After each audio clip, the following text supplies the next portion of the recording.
પોતાની લગતા અનુસાર શ્રેષ્ઠ પ્રયાસ કરવા અને શ્રેષ્ઠ કાર્ય કરવા એ જ જીવનની સૌથી મોટી પૂંજી છે. વિદ્યાર્થીઓએ છેલ્લા અનેક વર્ષોમાં કરેલી મહેનતનું પરિણામ ડિગ્રી સ્વરૂપે મળ્યું છે. આવનાર દિવસોમાં દરેક વિદ્યાર્થી પોતાના કૌશલ્ય અનુસાર શ્રેષ્ઠતમ કાર્ય કરી રાષ્ટ્ર નિર્માણમાં સહયોગી બને તેવી શીખ રાજ્યપાલ આચાર્ય દેવવ્રતજીએ વિદ્યાર્થીઓને આપી હતી. ક્રાંતિગુરુ શ્યામજી કૃષ્ણ વર્મા કચ્છ યુનિવર્સિટી ખાતે આજે 15મો પદવીદાન સમારોહ યોજાયો હતો. દીક્ષાંત સમારોહમાં ગુજરાત રાજ્યના રાજ્યપાલ આચાર્ય દેવવ્રતજીના હસ્તે છાત્રોને ચંદ્રકો અને પદવી એનાયત કરવામાં આવ્યા હતા. પોતાના પ્રાસંગિક ઉદબોધનમાં રાજ્યપાલશ્રીએ જણાવ્યું હતું કે આજનો દિવસ કોઈ પણ વિશ્વવિદ્યાલય માટે મહત્વનો હોય છે. ગુરુ અને શિષ્ય વર્ષભર જે વિદ્યા દેવીની ઉપાસના કરે છે તેની ફળશ્રુતિની ઉપલબ્ધિનો આ દિવસ ગુરુજનો અને શિષ્યો માટે ખાસ હોય છે. કચ્છ યુનિવર્સિટીનું નામ જે કચ્છી સપૂત શ્યામજી કૃષ્ણ વર્માના નામથી પડ્યું છે તેવા ક્રાંતિગુરુની આજે જન્મ જયંતિ છે. રાજ્યપાલે સર્વે કચ્છીજનોને ક્રાંતિગુરુની જન્મજયંતિની શુભેચ્છા પાઠવતા જણાવ્યું હતું કે તેઓ દેશભક્તિની અનુપમ મિસાલ હતા. કચ્છની ધરા પર જન્મેલ શ્યામજી કૃષ્ણ વર્માએ અનેક ભાષાઓનું જ્ઞાન મેળવ્યું હતું. મહર્ષિ દયાનંદ સરસ્વતીના સંપર્કમાં આવ્યા બાદ તેમણે રાષ્ટ્રભક્તિની જ્યોત જલાવી હતી.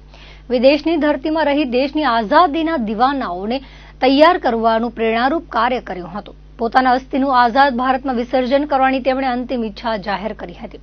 ભારતના વડાપ્રધાન નરેન્દ્રભાઈ મોદી તેમના અસ્થિ વિદેશથી લઈ આવી તેમને સાચી શ્રદ્ધાંજલિ આપી છે. પંડિત શ્યામજી કૃષ્ણ વર્માનું જીવન છાત્રો માટે પ્રેરણારૂપ છે તેવું તેમણે વધુમાં ઉમેર્યું હતું.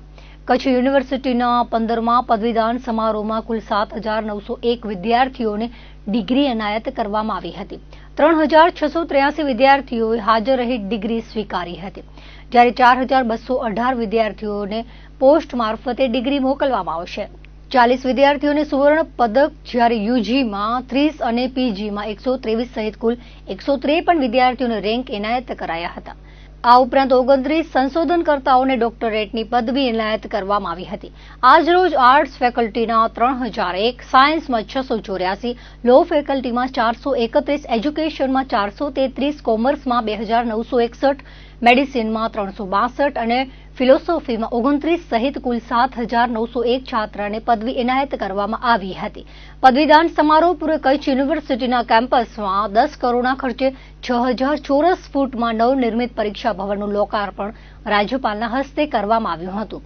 આ નવા પરીક્ષા ભવનમાં 1,000 જેટલા વિદ્યાર્થીઓ એકસાથે પરીક્ષા આપી શકે તે પ્રકારે અદ્યતન સુવિધા વિકસાવવામાં આવી છે. કચ્છ યુનિવર્સિટી કેમ્પસમાં પરીક્ષા ભવનના લોકાર્પણ બાદ પદવીદાન સમારોહ મુક્ત જીવન સ્વામી બાપા મહિલા આર્ટ્સ એન્ડ કોમર્સ કોલેજ ખાતે યોજાયો હતો. પદવીદાન સમારોહના પ્રારંભે યુનિવર્સિટી ગીત પ્રસ્તુત કરાયું હતું. કચ્છ યુનિવર્સિટીના કુલપતિ ડોક્ટર મોહન પટેલે શાબ્દિક સ્વાગત પ્રવચનમાં ઉપસ્થિત અતિથિઓને આવકાર આપ્યો હતો. કચ્છ યુનિવર્સિટીને નેકની માન્યતા મળી છે ત્યારે વિદ્યાર્થીઓને થનાર લાભ અને કચ્છ યુનિવર્સિટીના આયોજનો પર તેમણે પ્રકાશ પાડ્યો હતો. પ્રાસંગિક ઉદબોધનો બાદ અનુક્રમે વિનયન, વિજ્ઞાન, કાયદા, શિક્ષણ, વાણિજ્ય અને મેડિકલ વિદ્યા શાખાના છાત્રોને ડિગ્રી એનાયત કરવામાં આવી હતી. રાજ્યપાલ દ્વારા પદવીદાન સમારોહ સમાપ્તિની ઘોષણા બાદ કચ્છ યુનિવર્સિટીના રજિસ્ટ્રાર ડોક્ટર અનિલ ગોરે આભાર દર્શન કર્યું હતું. સમારોહના અંતે રાષ્ટ્રગીતનું ગાન કરાયું હતું. આ પ્રસંગે અબડાસાના ધારાસભ્ય પ્રદ્યુમનસિંહ જાડેજા, જિલ્લા સમાહર્તા આનંદ પટેલ, પશ્ચિમ કચ્છ જિલ્લા પોલીસ વડા વિકાસ સુંડા, ભુજના નગર અધ્યક્ષા રશ્મિબેન સોલંકી, પ્રાંત અધિકારી ડોક્ટર અનિલ જાદવ, જિલ્લા વિકાસ અધિકારી ઉત્સવ ગૌતમ, વિવિધ ફેકલ્ટીઓના પદાધિકારીઓ, પ્રબુદ્ધ નાગરિકો હાજર રહ્યા હતા. આજ રોજ ક્રાંતિગુરુ શ્યામજી કૃષ્ણ વર્મા કચ્છ યુનિવર્સિટીનો 15મો પદવીદાન સમારોહ તથા ગુજરાત સરકારની ગ્રાન્ટમાંથી બનેલ પરીક્ષા ભવનનું ઉદ્ઘાટન તેમજ આપણે સૌ જાણીએ છીએ કે આજે ક્રાંતિગુરુ શ્યામજી કૃષ્ણ વર્માનો જન્મદિવસ છે. આ ત્રિવિધ કાર્યક્રમમાં 7,901 વિદ્યાર્થીઓને પદવી દ્વારા એમને સન્માનિત કરવામાં આવ્યા, જેમાં 40 ગોલ્ડ મેડાલિસ્ટ વિદ્યાર્થીઓ પણ હતા, તો સાથે 30 જેટલા વિદ્યાર્થીઓને પીએચડીની ડિગ્રી પણ મળી છે.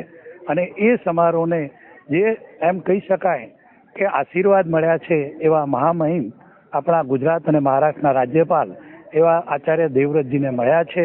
અને એ આચાર્ય દેવવ્રતજીએ જે વિદ્યાર્થીઓને ઉપદેશાત્મક વાતો કરી છે એ ઉપદેશાત્મક વાતો એમના જીવનને વણી લઈ અને પોતાના દરેક વિદ્યાર્થીઓ પોતાનું જીવન ઉન્નત બને એના માટેના આશીર્વાદ જે મળ્યા છે એ આ વિદ્યાર્થીઓ આજ રોજ આ ભોજન સમારોહમાં ઉપસ્થિત રહી પોતાની પદવીઓનો આનંદ જે લઈ રહ્યા છે એનો સવિશેષ યુનિવર્સિટીના board of management, executive council, board of trustee આ સર્વ ખરેખર આનંદ માણી રહ્યા છે. તેનો આજે ખરેખર ઉત્સાહ છે. અમે કચ્છ યુનિવર્સિટીમાં માસ્ટર ઓફ એજ્યુકેશન શિક્ષણશાસ્ત્ર ભવનમાં અભ્યાસ કરું છું. આજે જે પદવીદાન સમારોહ છે એની અંદર મને ગોલ્ડ મેડલ મળ્યો છે. શ્રી આચાર્ય દેવવ્રતજીના હસ્તે જે અર્પણ કરવામાં આવ્યો છે તો મને ખૂબ આનંદ થયો છે અને ભવિષ્યમાં પણ બધાને પણ હું એ જ રીતે પ્રેરણા આપીશ કે ભવિષ્યમાં પણ આ રીતે બધા પ્રેરિત થાય ને આગળ ભવિષ્યમાં પોતાનું કારકિર્દી વધારે. આજરોજ 15મા પદવીદાન સમારોહમાં મને સુવર્ણચંદ્રક એમએસસી કેમેસ્ટ્રી માટે પ્રાપ્ત થયેલ છે. આ અગાઉ 13મા પદવીદાન સમારોહમાં મને બીએસસી ઓનર્સ માટે પણ સુવર્ણચંદ્રક પ્રાપ્ત થયેલ હતો. આ સફળતા પાછળ સૌપ્રથમ મારા માતા પિતા ભાવનાબેન હસમુખભાઈ બારમેડા તથા હસમુખભાઈ ગોવિંદજી બારમેડાને શ્રેય આપું છું તથા મારી મોટી બેન જે અત્યારે ઉપસ્થિત નથી તેમને શ્રેય આપું છું જેઓ મને કોન્સ્ટન્ટ સપોર્ટ કર્યો. આ સાથે મારા head of the department of કેમેસ્ટ્રીના હેડ ડૉક્ટર જ્યોતિન્દ્ર જે ભટ્ટ તથા તમામ professor doctor Girin Bakshi sir, doctor Vijay Ram sir, doctor Chirag Patel sir તથા ડૉક્ટર અજય રાઠોડ સરનો હું ખૂબ ખૂબ આભાર માનું છું કે જેઓએ મને ખૂબ જ મોટિવેટ કર્યો. મને બધી જ રીતે કેવી રીતના લેબમાં કામ કરવું, કેવી રીતના રિસર્ચ પેપર લખવા, કેવી રીતના રિસર્ચમાં આગળ વધવું એ તમામ રીતે મને સપોર્ટ કર્યો છે અને આ સિદ્ધિ પાછળ તેમનો ખૂબ ખૂબ ફાળો રહ્યો છે. આજ રોજ 15મા કોન્વોકેશનમાં મને અંગ્રેજી વિભાગમાં અવ્વલ આવવા બદલ સુવર્ણચંદ્રક મળ્યો છે. તે બદલ સૌપ્રથમ તો હું મારા માતા પિતાનો તેમજ અમારા સમગ્ર ફેકલ્ટીનો ખૂબ ખૂબ આભાર માનું છું. આજે મને ગોલ્ડ મેડલ મળેલ છે. માસ્ટર ઓફ સર્જરી ઓબ્સ્ટેટ્રિક્સ અને ગાયનેકોલોજીમાં ગોલ્ડ મેડલ મળ્યો છે. આનો પૂર્ણ અને આખો શ્રેય મારા ઘરના મારી માતુશ્રી હિનાબેન ગાંધી અને મારી બેન દ્રષ્ટિ ગાંધી અને પપ્પા કલ્પકભાઈ ગાંધીને પૂરેપૂર આપવામાં આપું છું. અત્યંત ખુશી થાય છે. ભવિષ્યમાં તો એ જ વિચાર છે કે બસ જે જ્ઞાન મેં પ્રાપ્ત કર્યું છે એનાથી હું બધા જ લોકોને અને બધાને લાભ મળી શકે એ જ મારી અને હું બધા લોકોની સેવા કરી શકું. હું હિસ્ટ્રી ડિપાર્ટમેન્ટમાંથી હું ગોલ્ડ મેડાલિસ્ટ છું અને હું મારા સર ડૉક્ટર નંદલાલ છંગા સરનો ખૂબ આભાર માનીશ કે એમને અમને સારું ગાઈડન્સ આપ્યું અને આ કચ્છ યુનિવર્સિટીનો પણ ખૂબ આભાર માનું છું. Thank you. ભવિષ્યમાં હું હિસ્ટ્રીમાં પ્રોફેસર બનવા માંગુ છું અને રાજ્યપાલના હસ્તે મળ્યું એક સન્માનની વાત કહેવાય કે મને રાજ્યપાલના હસ્તે સન્માન મળ્યું અને ખૂબ આનંદની લાગણી થઈ રહી છે. Thank you.